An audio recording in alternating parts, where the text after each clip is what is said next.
Assalamualaikum warahmatullahi wabarakatuh. Perkenalkan kami dari kelompok 8 ingin merepresentasikan tentang laporan tugas kelompok kami, pengantar logistik dan supply chain. Kami terdari kami ter, kami ada 3 anggota. Yang pertama ada saya Rizky Aditya Santoso dengan NIM 1020323080. Dan saya Ilham Patria Rajasa dengan NIM 102032330075. Dan saya Marisa Dwi Sativa dengan NIM 102032300028.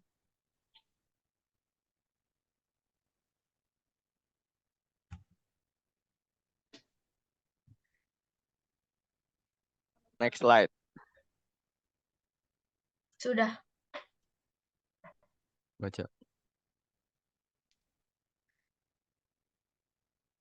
Baiklah, di sini saya akan menjelaskan tentang daftar isi dari presentasi ini. Yang pertama ada pendahuluan. A, itu ada profil UMKM dari Bakso Ikan Sinar Bahari Ibu Haji Neni. Terus yang B ada permasalahan logistik dan supply chain UMKM tersebut. Bakso Ikan Sinar Bahari Ibu Haji Neni. Yang kedua ada perbaikan kinerja logistik dan supply chain UMKM tersebut. Yang ketiga ada kesimpulan dan yang keempat ada lampiran.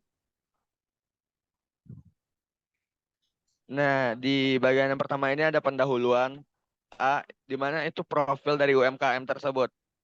Jadi produk yang dijual dari bakso ikan sinar bahari Ibu Haji Neni itu adalah bakso ikan sinar bahari Ibu Haji Neni. Jadi bakso ikannya itu frozen food, masuk ke frozen food, Bapak.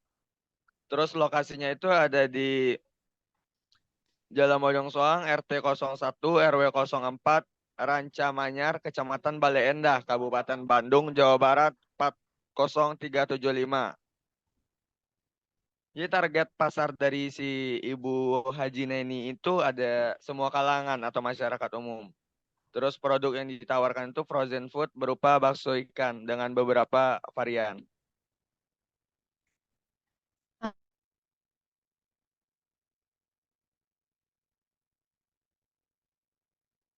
Ada yang pertama ada pemasok, ada produsen, ada perantara dan ada konsumen. Nah, untuk pemasok sendiri di sini ada pemasok daging ikan. Kenapa saya tulis di situ 1, 2, 3? Karena tidak kata beliau tidak hanya ada satu ataupun dua ataupun tiga pemasok. Nah, bisa jadi banyak karena itu saya tulis 1, 2, 3. Nah, terus ada pemasok tepung.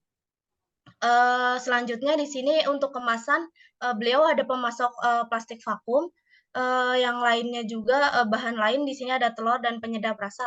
Nah, untuk produsennya sendiri di sini diproduksi oleh Bakso Ikan Sinar Bahari Bu Haji Neni. Nah, untuk perantaranya di sini ada ekspedisi dan untuk konsumennya di sini ada konsumen rumah tangga dan pasar modern dan pasar tradisional. Kenapa di sini saya kasih tanda panah untuk langsung ke produsen karena selain lewat ekspedisi konsumen juga bisa langsung datang ke tempat pembuatan untuk membeli produk dari bakso ikan Sinar Bahari sendiri. Lanjut slide. Di sini ada masih di pendahuluan dan di poin B yaitu ada permasalahan logistik yang terjadi di bakso ikan Sinar Bahari Ibu Neni. Nah, yang pertama itu ada produksi yang dilakukan. Jadi permasalahannya di sini adalah pembuatan bakso ikannya dilaksanakannya setiap hari, tapi tidak menunggu konsumen melakukan pemesanan.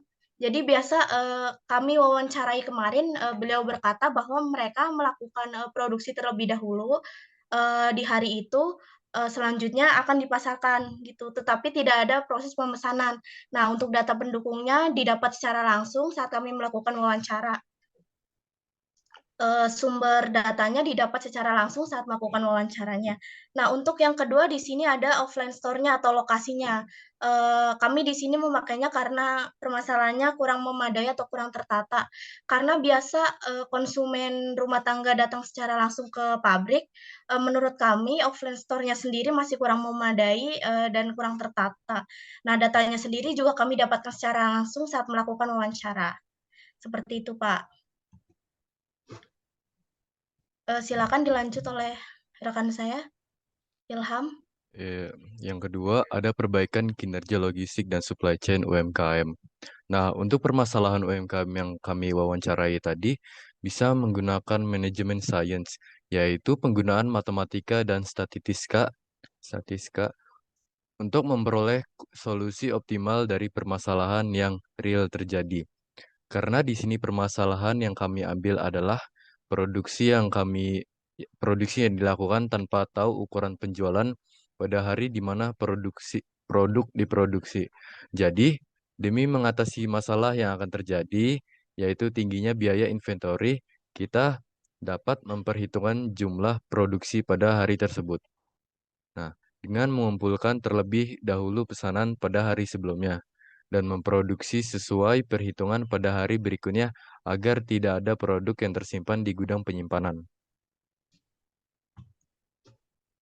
Nah, lalu yang ketiga ada kesimpulan. Kesimpulannya adalah UMKM yang kami wawancarai tadi sebenarnya sudah memiliki cara pemasaran yang cukup efektif dan memadai dengan menggunakan dan atau mengikuti perkembangan zaman, yaitu melakukan promosi di sosial media. Itu akan sangat membantu agar produk dapat lebih dikenal dengan banyak orang. Selain media, cara menggunakan teknologi vakum untuk pengemasan juga membantu produk lebih bertahan lama masa penyimpanannya hingga sampai di tangan konsumen itu masih baik. Akan tetapi, masih ada kekurangannya seperti penempatan offline store dan perhitungan jumlah produksi yang harus diperhatikan agar biaya penyimpanan dapat diminimalkan. Baik.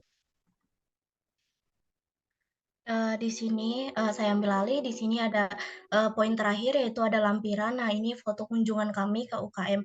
Kenapa kami tidak ada melampirkan foto bersama beliau, karena, beliau tidak ingin dipublikasikan. Jadi kami nuruti privasi beliau.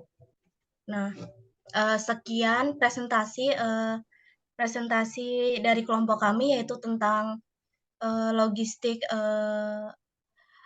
wawancara bakso ikan sinar bahari dari Ibu Haji Neni.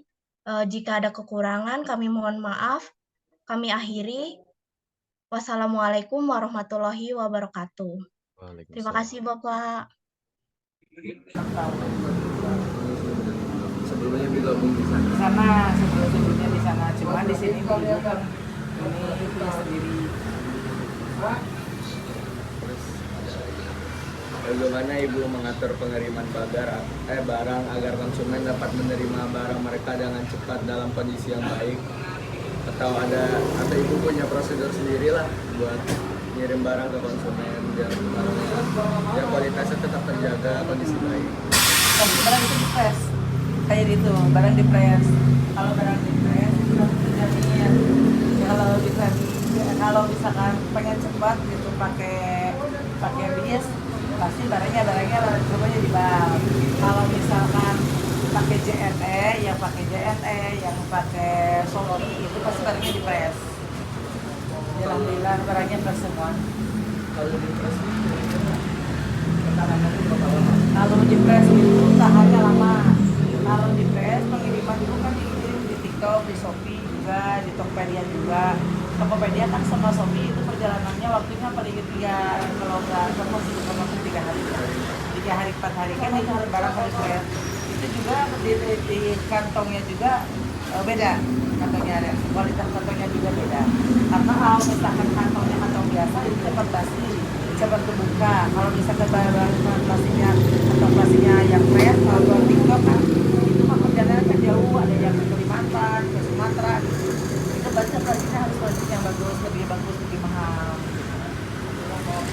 Kalau ketahanannya, kalau di plastik itu tahannya kalau di suhu biasa itu seminggu, kalau di suhu di kulkas freezer 1 bulan juga kuat.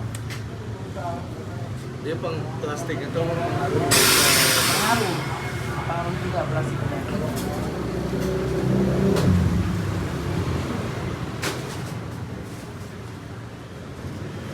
Bagaimana cara Ibu mengetahui jumlah stok, apakah akan cukup untuk pembuatan bakso ataupun kurang?